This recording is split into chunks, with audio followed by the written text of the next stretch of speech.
দর্শক আসসালামু আলাইকুম। আরেকটি নতুন জরিপ নিয়ে আপনাদের সামনে হাজির হলাম। নতুন এই জরিপটি করেছে আমিরুল মুকমিনিন মানিক। তার ইউটিউব চ্যানেলের নাম চেঞ্জ টিভি প্রেস এবং সর্বোচ্চ সংখ্যক মানুষ এই চ্যানেলে ভোট দিয়েছে। এর আগে যতগুলো ভোট দেখেছেন আপনারা, সেখানে কিন্তু এত সংখ্যক মানুষ ভোট দেয়নি। এবার যে ভোটটি করেছেন উনি, সেখানে প্রায় 2.5 লাখের মতো মানুষ ভোট দিয়েছেন।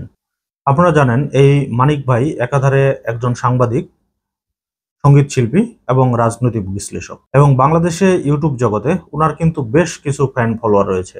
হাসিনা সরকারের সময়ও তিনি বেশ জনপ্রিয় ছিলেন। বেশ কিছু সময় তিনি হাসিনা সরকারের সমালোচনা করে অনেক নিউজ করেছেন। তো তিনি একটি জরিপ করেছেন যে এই মুহূর্তে ভোট হলে কে জিতবে। তিনি এখানে অপশন রেখেছেন বিএনপি, জামাত, এনসিপি এবং কেউ না। তিনি এই ভোটে আওয়ামী লীগকে রাখেননি। আসলেই অনেকে আওয়ামী লীগকে রাখছে না। এটার অন্যতম একটা কারণ হচ্ছে যে আওয়ামী লীগ কি সামনে নির্বাচনে অংশগ্রহণ করতে পারবে? বিভিন্ন রাজনৈতিক বিশ্লেষক কিন্তু বলছে যে আওয়ামী লীগ সামনে নির্বাচনে অংশগ্রহণ করতে পারবে না। ইতিমধ্যে কিন্তু আপনারা দেখেছেন শেখ হাসিনার কথা শোনা মাত্রই কিন্তু ছাত্র জনতা ক্ষেপে যাচ্ছে, এবং শেখ হাসিনা ভার্চুয়ালি যুক্ত হবেন শুনেই ছাত্র জনতা এবং সাধারণ জনগণ কিন্তু 32 নাম্বার ভেঙে দিয়েছে। তাদের নেতাকর্মীগুলো সবাই পলাতক রয়েছেন, এবং বাংলাদেশে এসে আওয়ামী লীগের হাল ধরার মতো এই মুহূর্তে কোনো নেতা অবশিষ্ট নেই।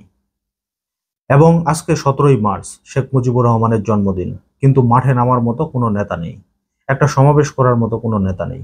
আমরা বেশ কিছু ঝটিকা মিছিল দেখেছি, সেখানে কিন্তু দেখেছি যে তারা 10-15-20 জন মিছিল বের করেছে, কিন্তু তারা 10-15 মিনিটের মধ্যেই গায়েব হয়ে যাচ্ছে। এবং তাদের পক্ষ থেকে কিন্তু এটা বলা হয়েছে যে আমরা গ্রেপ্তারের ভয়ে দ্রুত সব কার্যক্রম শেষ করছি এবং গায়েব হয়ে যাচ্ছি।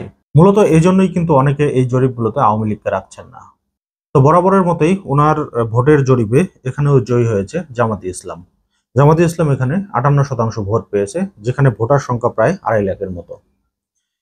বিএনপি পেয়েছে 19%, এনসিপি পেয়েছে 11%, এবং কেউ না এখানে 12% রয়েছে। আমি বরাবরই বলে আসছিলাম যে সামনের নির্বাচনে সম্ভবত বিএনপি ক্ষমতায় যাবে, কারণ জামাত যদি ক্ষমতায় যায় তাহলে কিন্তু আওয়ামী লীগ আর বিএনপি দুইটাই আবার মিলে এই জামাতের বিরুদ্ধে ষড়যন্ত্র করার একটা সম্ভাবনা রয়েছে। সেজন্য আমরা ধরে নিয়েছি যে সামনের নির্বাচনে বিএনপি ক্ষমতায় যাবে। তবে বিএনপি যে প্রতিনিয়ত তাদের কার্যক্রম যেভাবে পরিচালনা করছেন, কোনো দলের সাথেই তাদের কিন্তু ঐক্য থাকছে না, এবং এই ঐক্য না থাকার ফলে বিএনপিকে কিন্তু চরম মূল্য দিতে হবে।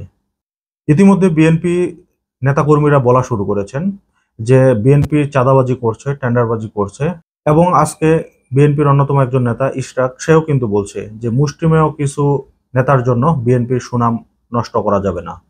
দলের পক্ষ থেকে এরকম অপকর্ম দেখলেই তাকে বহিষ্কার করা হচ্ছে, কিন্তু কিছুদিন পরে আবার তাকে দলে নেওয়া হচ্ছে। জামাত ক্ষমতায় না গেলেও জামাত ভালো একটা আসন পাবে বলে আমি মনে করি, কারণ জামাতের জনপ্রিয়তা দিন দিন বাড়ছে। যেভাবে তারা কাজ করছে, এভাবে তারা যদি করতে থাকে, জামাত ভবিষ্যতে কিন্তু তাদের জনপ্রিয়তা আরো বাড়বে। ক্ষমতায় যাওয়া না যাওয়া সেটা পরের ব্যাপার, কিন্তু তাদের জনপ্রিয়তা কিন্তু দিন দিন বাড়ছে। আর ছাত্র সমন্বয়করা যে 11% ভোট পেয়েছে, তারা নির্বাচিত হতে পারবেন কিনা সেটা আমি জানি না। তবে ছাত্র সমন্বয়করা যে এখন প্রচুর পরিমাণে দুর্নীতির সাথে জড়িয়ে যাচ্ছেন, এই ব্যাপারটা কিন্তু স্পষ্ট উঠে এসছে। তাদের ইফতার মাহফিল নিয়েও কিন্তু অনেক সমালোচনা হচ্ছে। তাদের ফান্ড কি, তাদের টাকার উৎস কি, এই ব্যাপারগুলো কিন্তু তারা জানাচ্ছেন না। তারা যে ভিতরে ভিতরে ব্যবসায়ীদের কাছ থেকে টাকা নিচ্ছেন, এগুলো কিন্তু তাদের কথাবার্তায় স্পষ্ট উঠে এসছে। তো জনগণ কিন্তু বুঝে গেছে যে এই দলটাও কিন্তু খুব একটা সুবিধার দল না, এবং তারা জনগণের দল হয়ে উঠতে পারবে না। তবে ডিসেম্বরে ভোট হলেই বোঝা যাবে আসলে ক্ষমতায় কে যাচ্ছেন। তো আজকের মতো এই পর্যন্তই। আল্লাহ হাফেজ।